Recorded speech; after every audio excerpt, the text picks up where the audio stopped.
आज हमारे बीच में डॉक्टर प्राची दुआ हैं और ये बहुत अच्छी होम्योपैथिक डॉक्टर हैं। होम्योपैथी में आपको अगर 6 अलग अलग बीमारी हैं शरीर में, फिर आपको एक ही मेडिसिन दी जाएगी जो आपके सारे सिम्टम्स पे वर्क करेगी। तो है ना, मतलब क्या ये मीठी गोलियों से इलाज हो जाता है?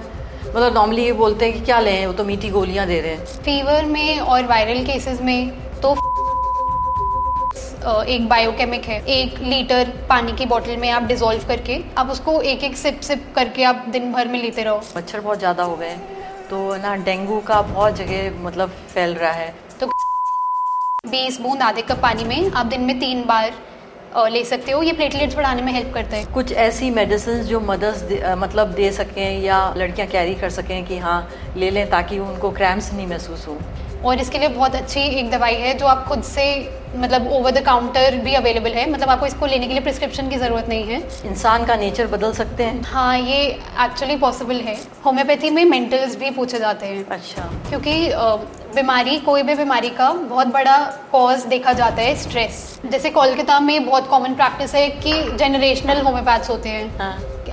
दादा होम्योपैथ थे, पापा होम्योपैथ है, अब बच्चा होम्योपैथ है, उनका बच्चा भी होम्योपैथ होगा, तो उनके पास मेडिसिन वो सेम चलाते रहते हैं। ऐसी क्या चीज़ है जो होम्योपैथिक मेडिसिन के संग नहीं खा सकते? था मतलब वो जब भी धूप में जाती थी, जो भी स्किन एक्सपोज्ड होती थी उस सब पे बहुत बुरा रैश हो जाता था, ब्लीडिंग होने लगती थी और पस होने लगती थी। तो उसके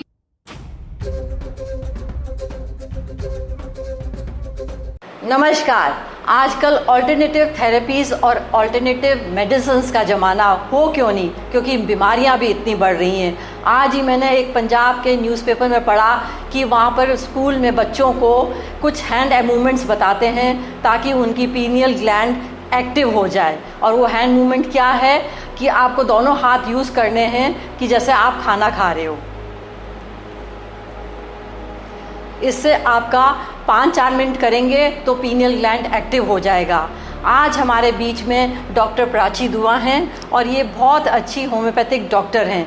ये भी आपको एक एक्सरसाइज बताएंगी जो कि थेरेपेटिक ट्रीटमेंट करती है बच्चों में। तो बताइए आप।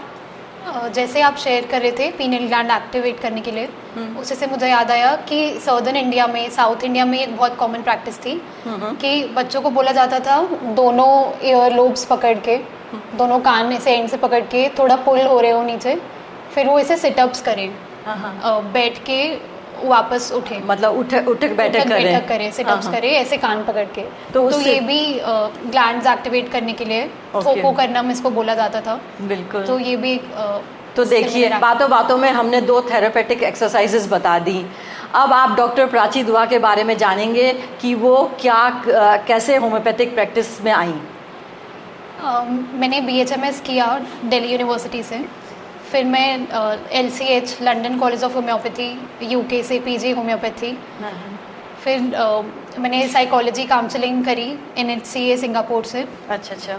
और फिर मैं श्री स्कूल ऑफ योगा से सर्टिफिकेटेड योगा ट्रेनर बनी। So you are psychologist, you are yoga trainer, you are homeopathic doctor, all in one. तो ये तो बहुत अच्छा कॉम्बिनेशन है। आप जो ट्रीटमेंट बताएंगी वो बहुत अच्छा रहेगा लोगों के लिए, मेरे को लगता है। अच्छा, मैंने ये जाना है कि जहर ही जहर को काटता है, तो क्या ये होम्योपैथिक इसी पे वर्क करती है? ये आपने बहुत सही बोला। और होम्योपैथी का बेसिक प्रिंसिपल एक्चुअली यही है। इसको बोलते हैं similia similibus curentur, that is like cures like. और उसका बेसिक मीनिंग यही है कि सेम चीज़ को ट्रीट करने के लिए आपको बहुत सिमिलर मेडिसिन को यूज़ करना पड़ेगा। तो एक्चुअली होम्योपैथी डिस्कवर भी ऐसे हुई थी। होम्योपैथी डिस्कवर करी थी डॉक्टर हैनमैन ने जर्मनी में।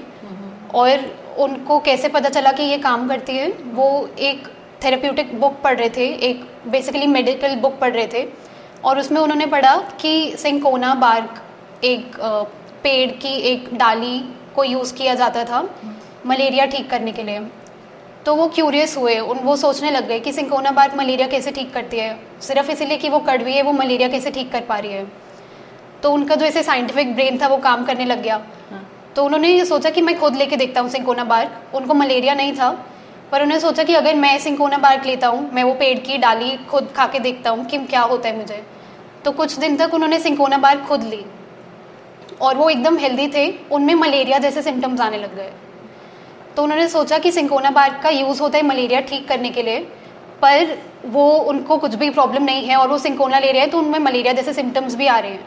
इसका मतलब कि जो चीज़ किसी चीज़ को ठीक कर सकती है, किसी बीमारी का इलाज कर सकती है, अगर वो चीज़ आप किसी हेल्दी ह्यूमन में दो तो वो सेम पोटेंशियल रखती है वो वाली डिजीज़ कॉज करने का भी।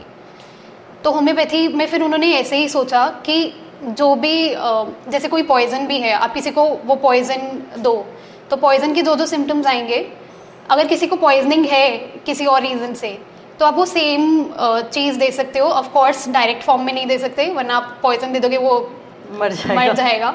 तो पॉइजन की मेडिसिन बनाना उन्होंने ढूंढा कि पोटेंटाइजेशन एक प्रोसेस होता है होम्योपैथी में, कि पॉइजन से भी आप दवाई कैसे बना सकते हो कि उसके जो भी हार्मफुल इफेक्ट्स है वो ना बचे। जो एक दो मेडिसिन के नाम जैसे सिंकोना बार्क है। सिंकोना बार्क मलेरिया जैसे कॉज करता था, अब सिंकोना बार्क से ही चाइना ऑफिशिनालिस करके दवाई बनती है होम्योपैथी में। अच्छा। तो वो मलेरिया जैसे सिम्टम्स ठीक करने में भी हेल्पफुल है, और जो भी जैसे गैस्ट्रिक डिस्टर्बेंस और स्टमक एक, ये सब जो सिम्टम्स होते हैं उसके लिए चाइना दी जाती है। ओके। जैसे एक दवाई होती है, नॉर्मली ये कहा जाता है कि एक दवाई ले रहे हैं तो उससे कई बीमारियां कवर हो जाती हैं, तो क्या ये सच है इसमें होम्योपैथिक में? होम्योपैथी में एक्चुअली इसका जो सबसे क्लासिकल फॉर्म में होम्योपैथी प्रैक्टिस होती है वो इसी बेसिस पे है कि आपको अगर 6 अलग अलग बीमारी हैं शरीर में तो आपको 6 दवाई ना लेनी पड़े।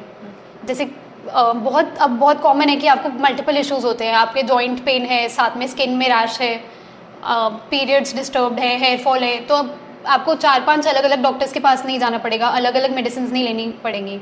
होम्योपैथी में पूरा लंबा सा एक केस लेके, जैसे हमने देखा होगा होम्योपैथ्स के पास हम जाते हैं वो बहुत डिटेल्ड केस लेते हैं, तो वो इसीलिए होता है कि आपके पूरी बॉडी का एक होलिस्टिक ट्रीटमेंट हो पाए। फिर आपको एक ही मेडिसिन दी जाएगी जो आपके सारे सिम्टम्स पे वर्क करेगी। जैसे नॉर्मली मैं जैसे होम्योपैथिक को जाती हूँ तो वो पूछते हैं आपका नेचर कैसा है, आपको पसीना कितना आता है, आपको मीठा खाना पसंद है कि नमकीन खाना पसंद है, मतलब इतनी डिटेल तक जाते हैं। यहाँ तक कि रिलेशनशिप पूछते हैं कि आपके हस्बैंड के संग रिलेशनशिप कैसे हैं, आपको कोई डिस्टर्ब तो नहीं कर रहा घर पे, या आप पेट से प्यार करते हो कि नहीं करते हो, तो मतलब इतना डिटेल्ड में जाते हैं।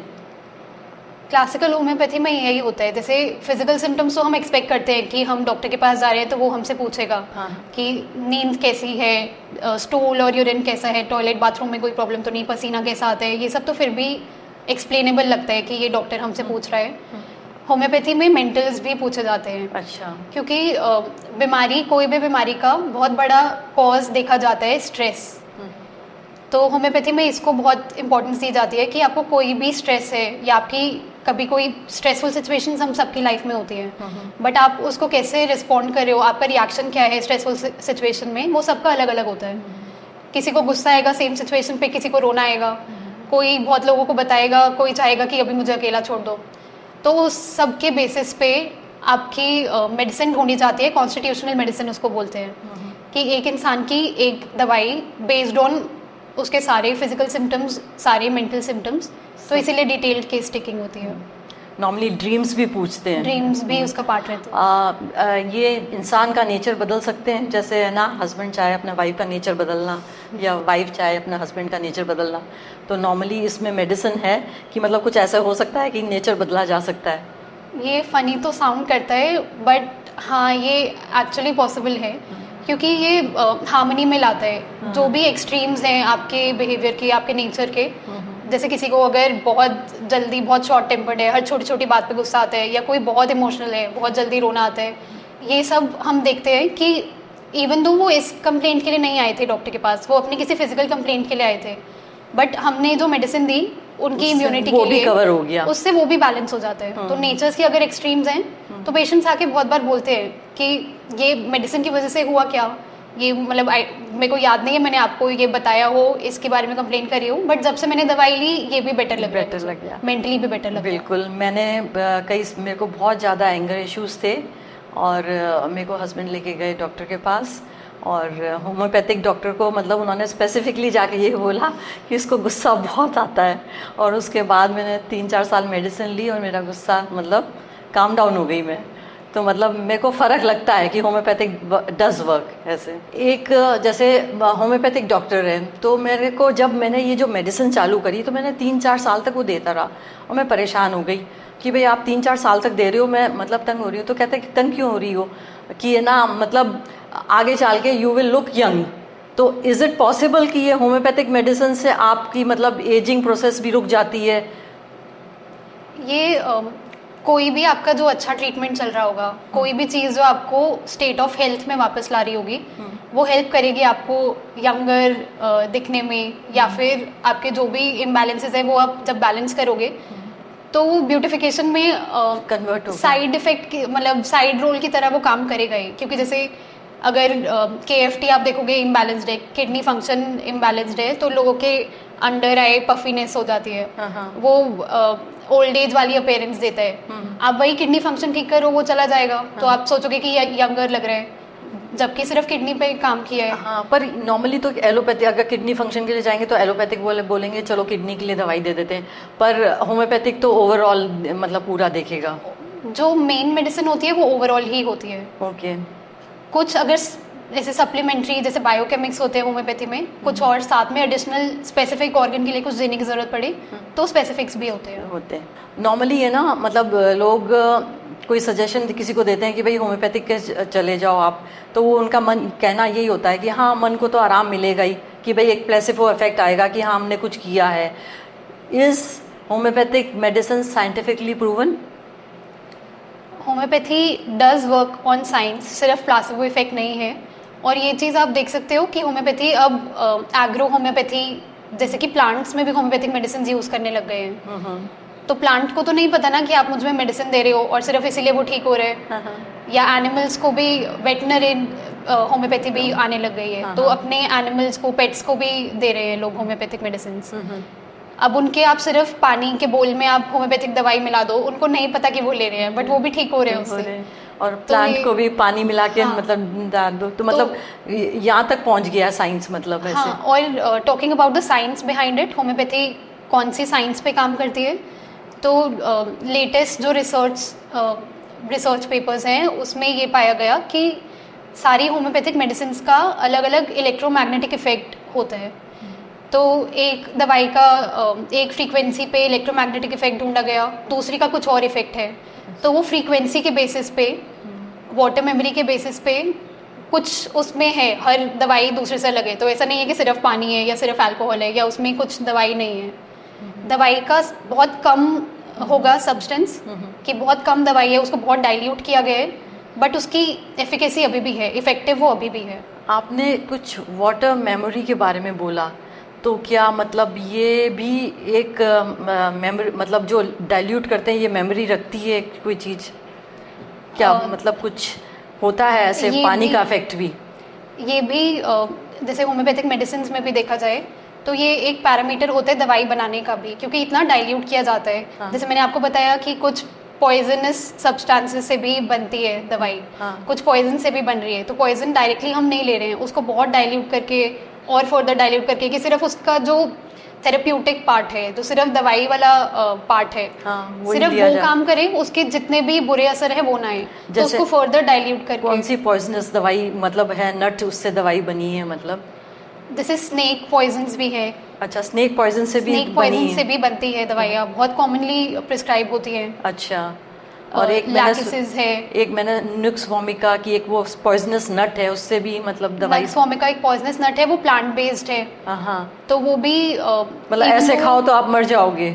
हाँ, और उसकी मतलब डाइल्यूट आप दवाई बना के लो तो कितनी बीमारियां ठीक कर रहे हैं लोगों की। एसिडिटी के लिए तो वो मतलब जैसे एलोपैथिक एंटासिड लोग लेते हैं, वो वैसे होम्योपैथिक नक्स वोमिका लेने लग गए हैं। तो वैसे नक्स वोमिका पॉइजन है, बट दवाई जब उससे बनी तो वो बीमारियां ठीक कर रही है। ऐसी क्या चीज़ है जो होम्योपैथिक मेडिसिन के संग नहीं खा सकते? अगर होम्योपैथिक मेडिसिन ले रहे हैं तो क्या चीज़ है कि वो खाना नहीं खा सकते? वो चीज़ें ऐसी कोई भी जनरल रूल नहीं है कि किसी भी दवाई के साथ आपको, जैसे बहुत कॉमनली ऐसे एक मिथ है कि अनियन और गार्लिक नहीं ले सकते, प्याज और लहसुन नहीं ले सकते, चाय या कॉफ़ी नहीं ले सकते होम्योपैथिक दवाई के साथ, बट ऐसा कुछ भी नहीं है। जैसे साउथ इंडिया में देखें तो लोग कॉफ़ी ही पीते हैं, जैसे यहाँ पे लोग चाय पीते हैं, वहाँ पे लोग कॉफ़ी ज़्यादा पीते हैं, और होम्योपैथिक मेडिसिन भी बहुत लेते हैं। तो ऐसा नहीं है कि उन पे काम नहीं कर रही है दवाई। कुछ दवाइयाँ ऐसे हैं जिनके स्पेसिफिक एंटीडोट्स हैं, मतलब आप जब वो दवाई ले रहे हो तब आप ये वाली स्पेसिफिक खाने की चीज़ उसके साथ मत लो। एग्जाम्पल लाइक जैसे सोराइनम एक दवाई है, उसके साथ कॉफ़ी मना की जाती है, बट वो 5000 में से एक दवाई है सोराइनम जिसके साथ कॉफ़ी मना की जा रही है। तो ऐसा नहीं है कि बाकी होम्योपैथिक दवाई जब आप ले रहे हो उसके साथ आप कॉफ़ी नहीं पी सकते। एक और चीज़ होती है कैम्फर, कपूर, जैसे कुछ लोग घर में जलाते हैं, या फिर विक्स बाम्स में होती है कपूर, कैम्फर। तो बहुत सारी जो प्लांट बेस्ड होम्योपैथिक दवाइयाँ हैं, जो प्लांट्स से बन रही है होम्योपैथिक दवाइयाँ, जब आप वो ले रहे हो तो उसके साथ बेटर है कि आप घर में कपूर ना यूज़ करो, कपूर स्मेल ना करो, क्योंकि वो भी एंटीडोट की तरह काम करता है प्लांट बेस्ड होम्योपैथिक दवाइयों के साथ। कुछ दवाइयाँ जैसे थूजा, एक काफ़ी कॉमनली यूज दवाई है, उसके साथ अनियन आप ना लो तो बेटर है, रॉ अनियन एटलीस्ट ना लो तो बेटर है। बट ऐसा कुछ नहीं है कि एक जनरल रूल है जो कि सारी दवाइयों के साथ फॉलो होना चाहिए। स्पेसिफिक है, अगर आप वो वाली दवाई ले रहे हो तो फिर आपको कुछ आपका डॉक्टर जैसे बता देगा कि ये मत लो आप साथ में। नहीं, नॉर्मली सोशल मीडिया पे आज चल रहा है कि ना दही मत लो, ब्रेड नहीं लो, ये नहीं लो, मतलब कई चीज़ें चल रही है, तो वो क्या वो भी मतलब कट करना होता है दही वगैरह? ये आप जनरल डाइटरी चीज़ में जैसे आयुर्वेद में बात करें तो 3 प्रकृति बोलते हैं, वात, पित्त और कफ। तो अगर आपको कफ वाली प्रकृति है तो दही मत लो। तो but it doesn't work in homeopathic ना, this system? No homeopathic text talks about curd और bread in a bad way. ऐसा किसी भी होम्योपैथी की किताब में आपको नहीं मिलेगा कि दही या ब्रेड आप साथ में ले रहे हो तो होम्योपैथी काम नहीं करेगी, ऐसा कुछ भी नहीं। कुछ भी नहीं है सर। नॉर्मल डाइटरी ये होना चाहिए कि शाम को लेट आप दही मत खाओ, रात को दही मत खाओ, वो जनरल चीज़ें हैं। ब्रेड में प्रेजर्वेटिव है या मैदे की बन रही है तो ब्रेड इन जनरल हेल्दी नहीं है, बट ऐसा कुछ नहीं कि होम्योपैथिक दवाई के साथ प्रॉब्लम है। अच्छा, कौन सी डिजीज जड़ से ख़त्म हो सकती है? अब बात कर लेते हैं एक्यूट और क्रॉनिक। पहले तो आप बताया कि एक्यूट डिजीज़ क्या है, क्रॉनिक डिजीज़ क्या है, फिर कौन सी जड़ से ख़त्म हो सकती है? एक्यूट डिजीज़ है जो आपको थोड़े टाइम से है, जैसे 1 हफ्ते या 1 महीने से आपको जो बीमारी हुई है, आपको बहुत क्लियरली उसके सिम्टम्स याद होते हैं कि मैंने ठंडा पानी पिया था उसके बाद से मेरा गला दर्द है, या मैं बारिश में भीगा था उसके बाद मुझे फीवर हो गया। एक्यूट डिजीज़ है, थोड़े टाइम से है, इसमें रिजल्ट बहुत जल्दी मिलता है। होम्योपैथी में भी अब आपको फीवर है तो ऐसा नहीं है कि आपको कुछ महीने ट्रीटमेंट लेना पड़ेगा फीवर का। जैसे ही जितना जल्दी एलोपैथी काम करती है उतना जल्दी आपको इसमें भी रिजल्ट्स मिलेंगे एक्यूट डिजीज़ में। कुछ देर से आपको सिर दर्द है तो कुछ मिनट में सिर दर्द चला जाएगा होम्योपैथिक दवाई से। फिर क्रॉनिक डिजीज़ेज होती हैं जिसके लिए ज़्यादा पॉपुलर है होम्योपैथी, क्योंकि क्रॉनिक डिजीज़ेज जिसका इलाज और किसी फॉर्म ऑफ ट्रीटमेंट में नहीं मिलता उसके लिए लोग ज़्यादा प्रेफर करते हैं होम्योपैथी में आना। जैसे कि जो बहुत सालों से आपको बीमारी है, कोई स्किन डिजीज़ जो आपको बचपन से है, एक्जिमा या सोराइसिस, या फिर कोई ऑटो इम्यून डिजीज़ है, आपका बचपन से कोई लिवर ख़राब है, या फिर डेवलपमेंटल डिसऑर्डर, जैसे बच्चा जब से पैदा हुआ है तब से उसको ये बीमारी है, या बहुत लंबे समय से कुछ चल रही है दिक्कत। फिर ये मेडिसिन बहुत लंबी लेनी पड़ती है, बहुत लंबी। जैसे अगर आपको कुछ सालों से, आपको 5-6 साल से कोई बीमारी है तो हो सकता है आपको 5-6 महीने दवाई लेनी पड़े, मतलब उससे ज़्यादा नहीं, 6 महीने से ज़्यादा नहीं, उससे ज़्यादा मोस्टली नहीं लेनी पड़ती है। वैसे तो प्राची आजकल ये देखा गया है कि ये तो पर्सनलाइज ट्रीटमेंट होता है जिस प्रकार से आपने एक्सप्लेन किया है, पर कुछ ऐसी होती होंगी होम्योपैथिक मेडिसिन या रेमेडीज़ जो कि घर पे रख सकते हैं और कोई काम पड़े तो उस समय यूज़ कर सकते हैं। तो अपन बेसिकली पहले ये शुरू करते हैं कि अगर थकावट हो रही है और थकावट से फीवर आ रहा है तो कोई ऐसा है मतलब कि ले सकते हैं कि थोड़ा रिलीफ मिल जाए? फीवर में और वायरल केसेस में कभी भी ऐसा आपको लग रहा है कि इम्यूनिटी लो हो रही है या वीकनेस फील हो रही है तो फेरमफॉस 6 एक बायोकेमिक है, फेरमफॉस की टैबलेट्स फॉर्म में आती है वो। आप जर्मन मेडिसिन या इंडियन ब्रांड की मेडिसिन आप कोई भी ले सकते हो। तो फेरमफॉस की 4-5 टैबलेट्स 1 लीटर पानी की बोतल में आप डिज़ोल्व करके, या आप गर्म पानी में ले सकते हो तो गर्म पानी में डिज़ोल्व करके आप उसको एक सिप करके आप दिन भर में लेते रहो। तो ये वीकनेस के लिए भी अच्छा है, वायरल में इम्यूनिटी बढ़ाने के लिए भी अच्छा है। छोटे बच्चों को या बूढ़े लोगों को, किसी भी एज ग्रुप के लोग इसको ले सकते हैं। जो बाकी होम्योपैथिक मेडिसिन होती हैं जो स्पेसिफिक है, डाइल्यूशंस है, जैसे जो 30, 200 या 1 ml आपने देखा होगा, जो डाइल्यूशंस में आती हैं वो स्पेसिफिक दवाइयाँ होती हैं। तो अगर गला दर्द भी है तो उसके लिए अलग अलग दवाई है, इन्फ्लेमेशन ज़्यादा है, रेडनेस ज़्यादा है तो उसके लिए बेलाडोना होती है, अगर चुभने वाला पेन है उसके लिए अलग दवाई होगी, अगर बार बार इन्फेक्शन हो रहा है तो उसके लिए अलग दवाई है। बट फेरमफॉस 6X एक बायोकेमिक है जो कि सेफ टू कंज्यूम है। आप इसके साथ डॉक्टर के पास जाओ, आपको जो स्पेसिफिक प्रॉब्लम है उसके लिए आप दवाई लो, बट जब तक आप नहीं जा रहे हो बायोकेमिक लेना सेफ है घर से। फेरमफॉस 6X एक आप सप्लीमेंट की तरह खुद से भी ले सकते हैं। बिल्कुल। आजकल है ना बारिश का सीज़न चल रहा है, वैसे तो अभी बंद हो गई पर मच्छर बहुत ज़्यादा हो गए हैं, तो ना डेंगू का बहुत जगह मतलब फैल रहा है। तो नॉर्मली मैंने यही देखा कि ना मतलब पपीते का वो जो पत्ता लेते हैं और उनको डुबो के उसका पानी पीते रहते हैं। बट क्या होम्योपैथिक में कुछ ऐसी है बायोकेमिक्स की वो रख लें ताकि मतलब डेंगू में बहुत असर करे? होम्योपैथी में प्लेटलेट्स बढ़ाने की दवाई है, पर डेंगू में अगर आपको बहुत हेमरेजिक डेंगू है, मतलब बहुत ज़्यादा प्लेटलेट्स जल्दी फॉल कर रहे हैं, आपको हॉस्पिटलाइजेशन की ज़रूरत है, तो उस सब केस में आप घर पे ये करने की कोशिश ना करें। बट अगर आपका होम मैनेजमेंट चल रहा है, घर पे आप ट्रीट हो रहे हो, प्लेटलेट्स बहुत कम नहीं है, तो एक Carica papaya tincture, homeopathic mother tincture आता है, तो कैरिका पपाया की 20 ड्रॉप्स आधे कप पानी में, 20 बूंद आधे कप पानी में आप दिन में 3 बार ले सकते हो। ये प्लेटलेट्स बढ़ाने में हेल्प करता है, क्योंकि ये उसी पपीते के पत्ते से ही बना है जो आयुष में एक कॉमन मेडिसिन है, तो उसी से ही ये टिंक्चर बनाया गया है। अच्छा। तो आपको अगर वो लीव्स नहीं मिल रही हैं ऐसे, या मिल भी रही हैं, तो भी आप साथ में भी ये ले सकते हो। कैरिका पपाया मदर टिंक्चर आप सेफली ये ले सकते हो प्लेटलेट्स बढ़ाने के लिए। यंग लड़के लड़कियां वैसे तो मतलब एज में भी आफ्टर 25-30 भी हो रहे हैं, एक्ने बहुत हो रहे हैं लड़के लड़कियों को, तो कुछ ऐसी मेडिसिन की भाई मतलब हाँ लेते रहें, मतलब इन कंटिन्यूटी, ताकि वो एक्ने बढ़े नहीं या मतलब निकले नहीं, क्योंकि फिर तो मतलब वो चेहरा वो एक्ने निकलते ही तो वो दिमाग उनका तो मतलब हो जाता है, अरे क्या हो गया चेहरे पे। तो कुछ ऐसी मेडिसिन है होम्योपैथिक की भी यहाँ कंटिन्यूटी में लेते रहें और एक्ने नहीं हो? ऐसे बहुत लंबे टाइम तक कुछ भी वैसे तो खुद से नहीं लेना चाहिए। और एक्ने के और भी रीजंस हो सकते हैं, हार्मोनल इम्बैलेंस है तो एक्ने हो रहा है, तो आपको ज़रूरत है कि आप हार्मोनल इम्बैलेंस को चेक करो। पर अगर ऐसा एक्ने है जिसमें से डिस्चार्ज हो रहा है, पस्चुलर डिस्चार्ज हो रहा है, येलोइश वाइट आप देख रहे हो पस जैसा एक्ने है, तो कैलकेरिया सल्फ 6X एक बायोकेमिक है, उसको आप ले सकते हो 3 टैबलेट दिन में 2 बार, 3 टैबलेट मॉर्निंग और इवनिंग। आप 1 वीक to 2 वीक्स आप ये खुद से ले लो, इसी में आपका वो ठीक हो जाना चाहिए। पर अगर ऐसा कुछ अंडरलाइंग इशू है जैसे हार्मोनल इम्बैलेंस की वजह से एक्ने है, या फिर बार बार आपको हो रहा है, या इससे नहीं ठीक हो रहा, आप डॉक्टर के पास जाओ और जो कॉज है उसको ठीक करो। बिल्कुल, मेरे का पहले कॉज ठीक होगा तो अपने आप ही एक्ने नहीं आएंगे। बिल्कुल। अच्छा, नॉर्मली आजकल पीरियड्स 10 to 12 ईयर्स की एज में आ जाते हैं, जब तक बच्चे लड़कियां स्कूल में ही होती हैं, तो वहाँ उनको लिए 3-4 दिन निकालना बहुत मुश्किल हो जाता है, इतना मतलब क्रैम्प्स होते हैं, पीरियड क्रैम्प्स।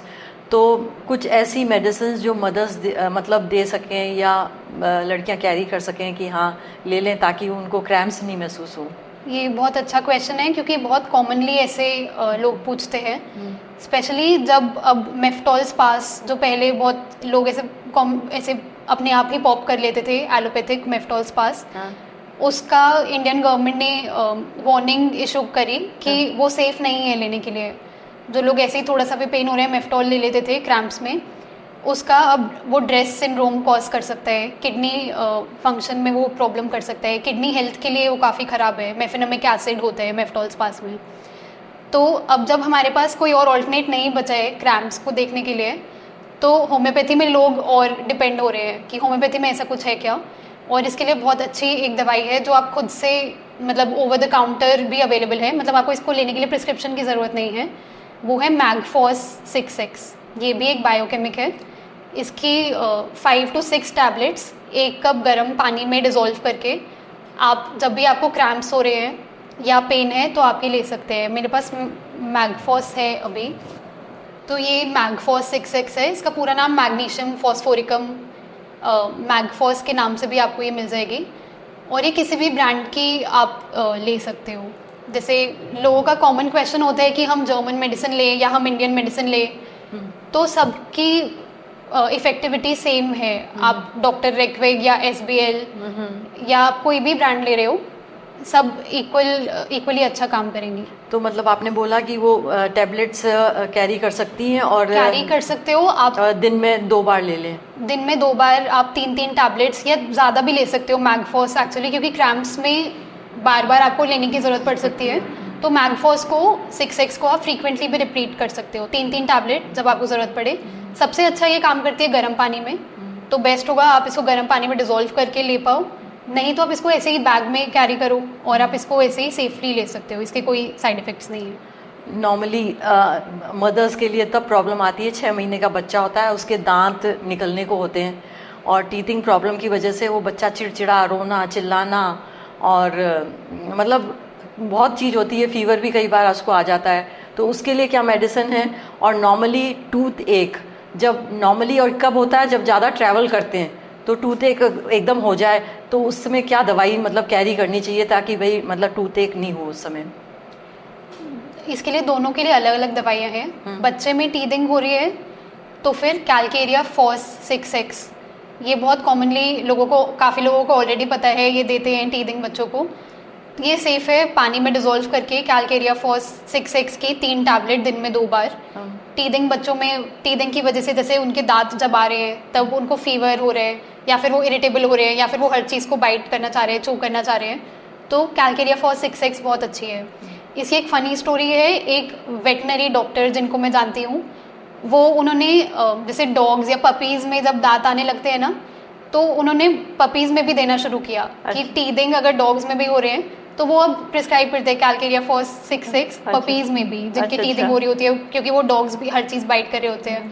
तो हर चीज़ क्या, वो डॉग्स है तो हमारा तो पूरा चप्पल काट जाता है। हाँ, तो उनको जब टीथिंग हो रही होती है तो वो ऐसे होते हैं, पेट्स भी। तो वेटनरी डॉक्टर्स अब उनको भी दे रहे हैं क्योंकि टीथिंग के लिए in general Calcarea FOSS 6x बहुत अच्छी है।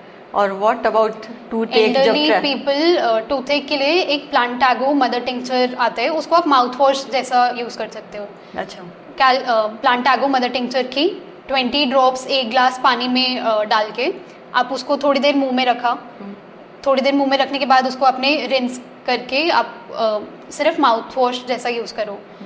पर अगर आपको कुछ डेंटल इशू है, डेंटल केरीज है या फिर कैविटी हो रही है, तो आपको डेंटिस्ट के पास जाके उसको फिलिंग तो करवानी पड़ेगी। ऐसे नहीं होगा कि मेडिसिन से फिलिंग हट जाए, बट आपको बहुत पेन हो रहा है, अभी आप नहीं जा सकते डॉक्टर के पास, आप प्लांटागो यूज़ करो, आपका पेन चला जाएगा, टूथ एक आप मैनेज कर पाओगे अपने आप। एक मैंने सुना था, मतलब डॉक्टर ने प्रिस्क्राइब किया था किसी ने कॉफ़ी क्रूडा, तो क्या ये भी मतलब दांत के लिए? नहीं, कॉफ़ी क्रूडा एक डाइल्यूशन है, जैसे मैंने बताया ना, जो 30, 200, 1m वाली डाइल्यूशन आती हैं। तो इसमें और भी बहुत सारी फैक्टर्स इन्वॉल्व होते हैं कि आपको कुछ ठंडा ले रहे हो तो ज़्यादा पेन हो रहा है या कुछ गर्म ले रहे हो तो सेंसेशन हो रही है, तो कॉफ़ी क्रूडा वर्क करती है। तो उसके लिए और भी सिम्टम्स लेने पड़ेंगे, बट प्लांटागो है कि आप खुद से भी यूज़ कर सकते हो।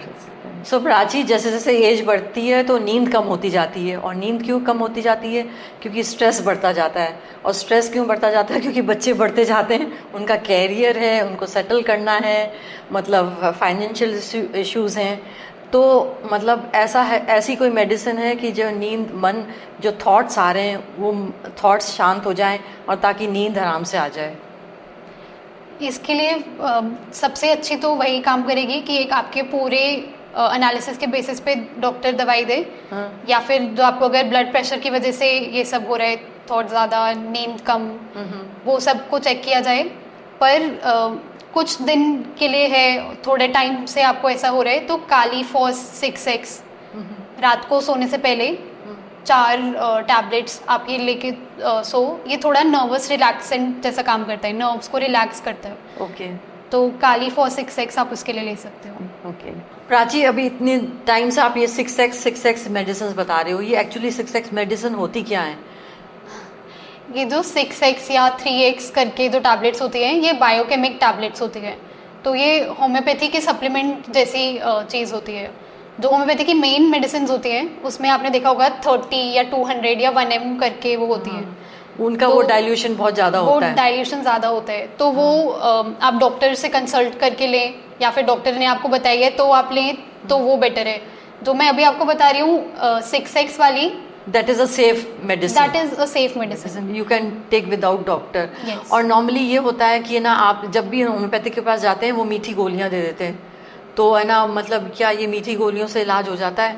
मतलब नॉर्मली ये बोलते हैं कि क्या लें, वो तो मीठी गोलियां दे रहे हैं, ऐसे तो नॉर्मली होता क्या है वो मीठी गोलियां? लोगों को एक्चुअली ये पता नहीं है कि जो गोलियां होती है, लोगों को लगता है ये पिल्स, लोग पूछते हैं कि सबको आप सेम पिल्स दे रहे हो क्या, कि क्या पिल्स ही, शुगर पिल्स ही मेडिसिन है? तो उनको फिर ये भी डाउट होता है कि क्या ये प्लासिबो है, कि सबको आप शुगर पिल्स ही दे रहे हो। हाँ बट ये मेडिसिन नहीं है, हाँ। ये सिर्फ पिल्स ही है। हाँ।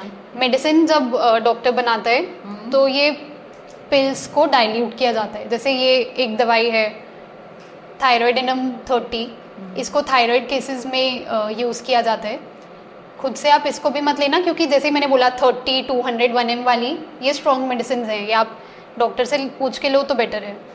तो नहीं, ये मैं खोल देती हूँ। ये थायराइडिनम 30 को मैं, जब मेरे को किसी पेशेंट को देना है तो ये 1 महीने की पिल्स हैं, मतलब कि 4 गोली हर रोज़ मैं पेशेंट को लेने को बोलूँगी तो 1 महीना चलेगी ये बॉटल। अब आप देखो इसमें सिर्फ 7 से 8 बूंद दवाई डलती है और ये 1 महीने की दवाई बन गई। तो इतना कम होती है होम्योपैथिक मेडिसिन, जो एक्चुअल दवाई है 1 महीने की बोतल में उसकी सिर्फ 7 से 8 बूंद ही यूज़ हुई और ये थायराइडिनम 30 बन गई, जो मैं पेशेंट को 1 महीना लेने के लिए बोलूँगी। तो एक गलती जो लोग करते हैं वो है कि ऐसी कोई भी जो डाइल्यूशन होती है, जैसे नक्स वोमिका 30 या फिर बराइटा काप 30, जो लोग खुद से लेते हैं वो बहुत ज़्यादा डोज ले लेते हैं। अगर आप कभी ले भी रहे हो ना एसिडिटी के लिए, आप नक्स वोमिका ले रहे हो, आपको पता है कि ये मुझे सूट करती है, ठीक है आप ले लो, बट आप कितनी ले रहे हो? कुछ लोग 4-5 बूंद ले लेते हैं। आपने देखा कि 1 महीने की दवाई में 6 से 7 बूंद जब गए, तो जब आप 1 डोज लेना चाह रहे हो तो 1 बूंद भी बहुत बड़ी डोज है, बहुत बड़ी डोज है। तो आप मैक्सिमम 1 बूंद लो। बेटर है कि आप पिल्स में डाल के 4 पिल्स दो, क्योंकि 1 बूंद का भी छोटा सा पार्ट देना चाहिए। पिल्स इजी भी है कैरी करना, पर्स में डाला और अपने ले ली कहीं पे भी, ऐसे ना। हाँ, और ये दवाई भी नहीं है, जो पिल्स हैं वो सिर्फ मीडियम है दवाई देने का। जो ये मैंने आपको जैसे बताया कि ये दवाई ये बहुत कड़वी है, ये बिटर है, तो वो मीडियम होता है देने का, कि आप पिल्स में डाल के दे दो। बच्चों को भी आप दे सकते हो, टेस्ट वाइज भी ठीक है, कैरी करने में भी आसान है, और वो डोज को बहुत छोटा बना देते हैं। और नॉर्मली ये अल्कोहल में बनी भी होती है दवाई ना? ये अल्कोहल में डाइल्यूटेड होती है, मेडिसिनल अल्कोहल में, जो कि हार्मफुल नहीं है। बट इसी की वजह से होम्योपैथिक मेडिसिन की आप देखोगे डाइल्यूशंस की कोई एक्सपायरी नहीं होती है। तो मतलब ये दवाई सालों सालों तक अगर घर में पड़ी रहे तो कोई एक्सपायरी नहीं है। जैसे कोलकाता में बहुत कॉमन प्रैक्टिस है कि जनरेशनल होम्योपैथ्स होते हैं। दादा होम्योपैथ थे, पापा होम्योपैथ है, अब बच्चा होम्योपैथ है, उनका बच्चा भी होम्योपैथ होगा, तो उनके पास मेडिसिन वो सेम चलाते रहते हैं डाइल्यूशंस की, क्योंकि डाइल्यूशंस की एक्सपायरी नहीं होती। बायोकेमिक्स की एक्सपायरी होती है, बाकी चीज़ों की होती है, डाइल्यूशंस की एक्सपायरी नहीं होती। बिल्कुल। जैसे मेरा बच्चा ADHD है, तो उसको डॉक्टर ने लाइकोपोडियम दी और वो 1M थी, और 1 बूंद दी, और 1 बूंद दे के बोला कि अब 3 महीने तक आपको देनी नहीं है इसको दवाई। मतलब इतना डाइल्यूशन उसका स्ट्रांग होता है 1M का। 30 सबसे कम है, फिर 200 है, फिर 1M है, फिर 10M भी होता है, 50M भी होता है। बट वो इतनी ज़्यादा स्ट्रॉन्ग मेडिसिन हैं कि महीने में 1 डोज या 15 दिन में 1 डोज मैक्सिमम। कुछ होती हैं कि 2-3 महीने में आपको 1 डोज लेनी होती है। तो नॉर्मली उसको 1 बूंद दी और बोला 3 महीने तक लेना ही नहीं है। तो मतलब हम लोग भी एड्रेस्ट हो गए कि भाई चलो, मतलब 1 बूंद से ही मतलब 3 महीने शांति है, नहीं देनी है दवाई। सबसे अच्छी बात यही है कि आपको बहुत ज़्यादा दवाई नहीं लेनी पड़ती होम्योपैथी में। जैसे आप और कुछ भी लो, आपको दिन में 3-4 कैप्सूल्स ले रहे हो और दिन में 3-4 बार ले रहे हो, तो होम्योपैथी में ऐसा है कि 1 डोज ले ली, अब नेक्स्ट डोज नेक्स्ट महीने ले लिए। और वाकई में फ़र्क तो पड़ता है, क्योंकि मैं खुद होम्योपैथिक मेडिसिन में बिलीव करती हूँ और इट रियली वर्क्स। कोई ऐसी सक्सेस स्टोरीज बताइए जिसको आपने होम्योपैथिक ट्रीटमेंट से ठीक किया है किसी पर्सन को। बहुत सारे ऐसे केसेस हैं, डेली बेसिस पे ऐसे केसेस होते हैं। थायराइड, PCOS, जो कि बाकी फॉर्म ऑफ ट्रीटमेंट्स में जिनका इलाज नहीं है वो ठीक होते हैं। बट एक केस मैं शेयर करना चाहूँगी जो कि which is very close to my heart. उसको अभी recently international journal of homeopathic sciences में पब्लिश करने के लिए भी चूज़ किया गया है उस केस को। आपने भेजा है मतलब? हाँ, और वो चूज़ हुआ है वहाँ पे पब्लिश होने के लिए। Great achievement. Thank you. तो वो केस है SLE का, सिस्टमिक लूपस एरिथेमेटोसिस का। ये लूपस एक बीमारी होती है, काफ़ी रेयर बीमारी है। इसको लोग थोड़ी फेमस है इसीलिए क्योंकि एक इंटरनेशनल सेलिब्रिटी सेलिना गोमेज, जो कि एक सिंगर और एक्ट्रेस है, उनको भी लूपस है और इसका कोई इलाज नहीं होता। वो एक्चुअली क्या है, बीमारी क्या है वो लूपस? लूपस एक ऑटो इम्यून बीमारी है। ऑटो इम्यून मतलब आपकी जो इम्यूनिटी है वो आप ही के अगेंस्ट काम कर रही है। तो इसका इलाज इसीलिए एलोपैथी में अभी तक नहीं मिल पाया क्योंकि वो क्या दें, फिर वो इम्यूनोसप्रेसेंट्स देते हैं, मतलब इम्यूनिटी को सप्रेस करने की दवाई देते हैं या स्टेरॉइड्स देते हैं कि एटलीस्ट आपकी इम्यूनिटी खुद को ही हार्म ना करे। तो पर इसका क्या साइड इफेक्ट होता है कि आपकी इम्यूनिटी बचेगी ही नहीं, कुछ और आपको इन्फेक्शन हो रहा है उसके अगेंस्ट भी काम नहीं कर पाएगी। तो इसलिए लूपस का इलाज अभी तक नहीं मिल पाया है किसी भी फॉर्म ऑफ ट्रीटमेंट में। तो ये 13-14 ईयर ओल्ड बच्ची थी जिसने मुझसे कंसल्ट किया था और ये एक छोटे से गांव के थे, तो वो क्लिनिक भी नहीं आए थे, उन्होंने फ़ोन पे मुझसे कंसल्ट किया था। तो उसको फोटो सेंसिटिव रैश था, मतलब वो जब भी धूप में जाती थी, जो भी स्किन एक्सपोज्ड होती थी उस सब पे बहुत बुरा रैश हो जाता था, ब्लीडिंग होने लगती थी और पस होने लगती थी। तो उसके पैर, हाथ, फेस पूरे पे वो रैश, वो जब भी धूप में जाती थी वो रैश हो जाता था और वापस आने पे वो ठीक भी नहीं होता था। तो उसने स्कूल से ड्रॉप करना पड़ा था उसको इसी वजह से, क्योंकि वो चलती थी तो ब्लीडिंग होने लगती थी। उसका बेसिकली ऐसा हो गया था कि सिर्फ रूम में रहो, एक ही जगह पे रहो, तो वो उसकी लाइफ हो गई थी। तो उसका केस मैंने लिया था, फ़ोन पे ही कंसल्ट किया था उन्होंने, उनकी मदर ने हिस्ट्री बताई थी और फिर उनको कोरियर करवाई गई थी दवाई, ऐसे ही कॉन्स्टिट्यूशनल बेसिस पे ही दवाई दी गई थी उनको। और 3 to 4 मंथ्स में जो पूरा रैश था वो चला गया, किडनी फंक्शन उसका डिस्टर्ब था वो इम्प्रूव हुआ और वो वापस स्कूल जाना उसने शुरू किया। तो ये केस बहुत अच्छा था क्योंकि उसकी लाइफ का ऐसे ट्रांसफॉर्मेशन थी जो कि रिस्ट्रिक्ट होकर रह सकती थी घर पे। और ये डेडली भी होता है लूपस, कि किसी भी ऑर्गन के अगेंस्ट काम करना हो सकता है आपकी इम्यूनिटी। तो वो नहीं हुआ, कुछ ऐसे जानलेवा जो हो सकता था उसकी लाइफ बचे भी और जो रिस्ट्रिक्ट हो गई थी वो भी ठीक हुआ।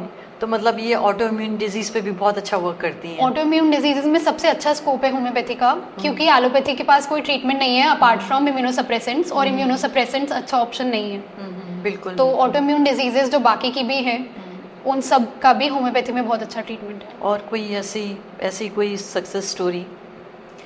और सक्सेस स्टोरीज जैसे PCOS के लिए लोग ऐसे होता है कि कोई ट्रीटमेंट नहीं है, एंडोमेट्रियोसिस के लिए, फाइब्रॉइड्स के लिए, इस सब के लिए केसेस जिनको आपको लगता है कि अब क्या सर्जरी ही मेरा ओनली ऑप्शन है, तो इन सब के भी बहुत अच्छे ट्रीटमेंट्स होते हैं होम्योपैथी में।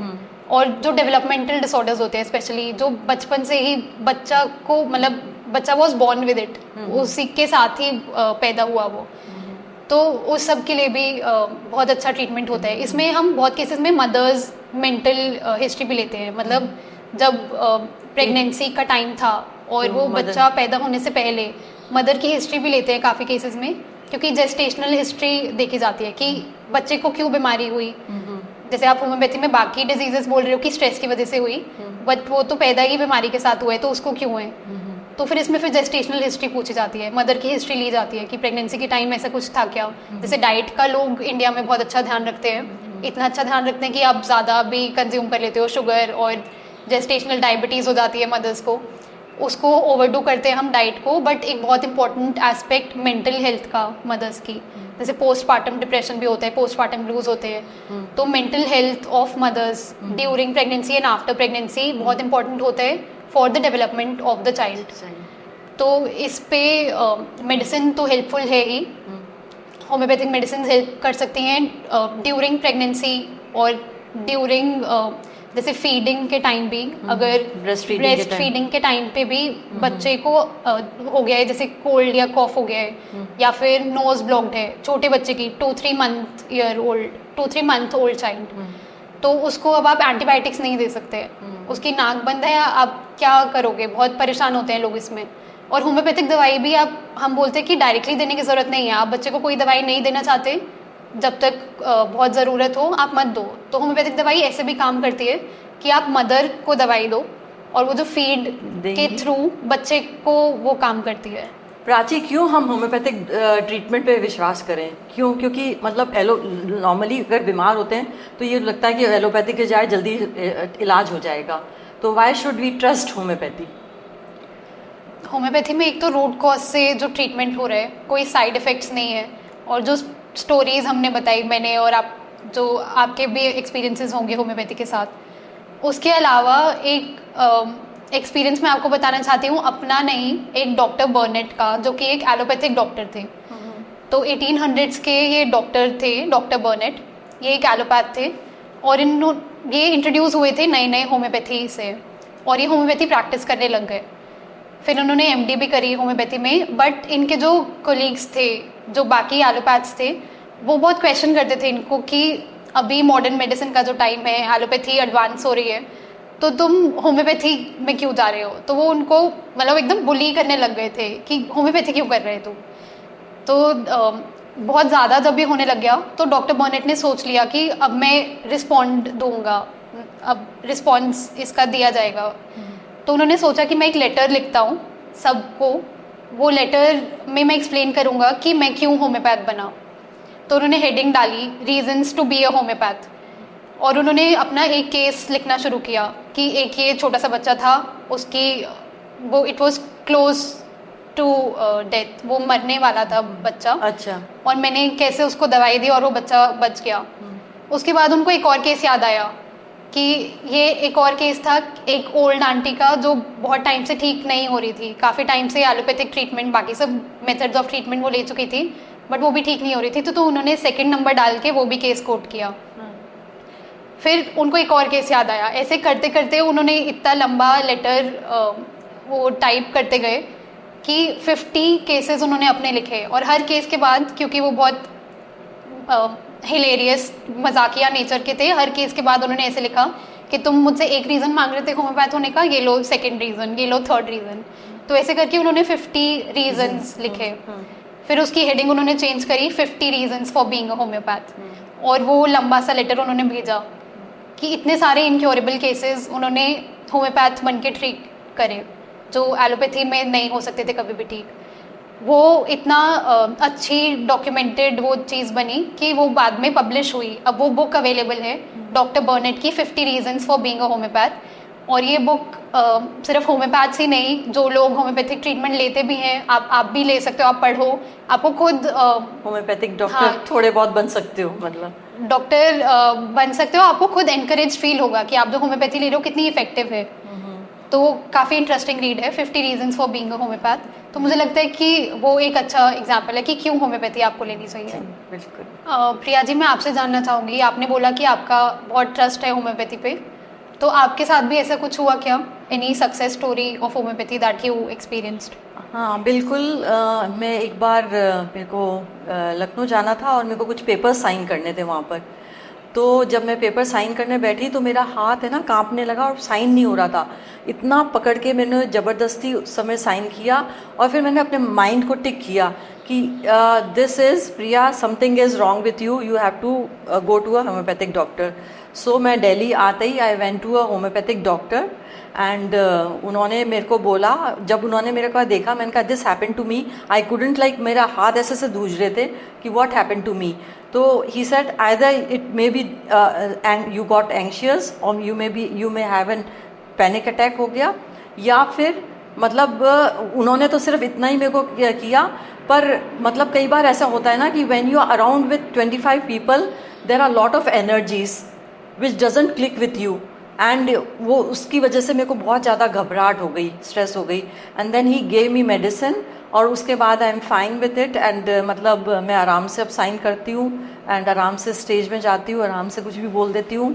एंड एक्चुअली मैं पहले like my husband use to say, हम लोग पार्टीज़ में जाते थे, मैं हस्बैंड को कोने में पकड़ के खड़ी हो जाती थी कि I don't want to talk to anybody, I simply like, मतलब मेरे को बहुत मतलब घबराहट होती थी भीड़ से, या मेरे को बात करने से बहुत घबराहट होती थी। और अब मेरे हस्बैंड बैठे रहते हैं और मैं अब सबके संग जाके मैं ज़्यादा बात करती हूँ। तो मतलब this my nature changed with homeopathic medicine, that is why I trust homeopathic medicine. तो ये तो बहुत अच्छा लाइव एग्जांपल है कि आपको जब सोशल एंजाइटी थी या फिर स्टेज फेयर था और आज आप इतना अच्छा सक्सेसफुली पॉडकास्ट रन कर रहे हो। नहीं, ये तो लाइव एग्जांपल ऑफ होम्योपैथी की एफिकेसी है। नहीं, बट या my nature changed very much and मैं तो सब लोगों से कहना चाहूँगी कि ये एक होलिस्टिक अप्रोच है। मेंटल, फिजिकल और इमोशनल आपको बहुत अच्छा बना सकती है मेडिसिन।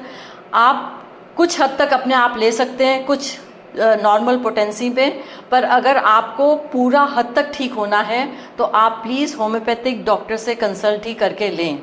और डॉक्टर प्राची दुआ से बेटर कौन सी होम्योपैथिक डॉक्टर होंगी। आप इनसे कंसल्ट कर सकते हैं और इनका डिस्क्रिप्शन पे हम नंबर डाल देंगे और इनके क्लिनिक का भी एड्रेस डाल देंगे, so you can visit her any time, consult her. नमस्कार।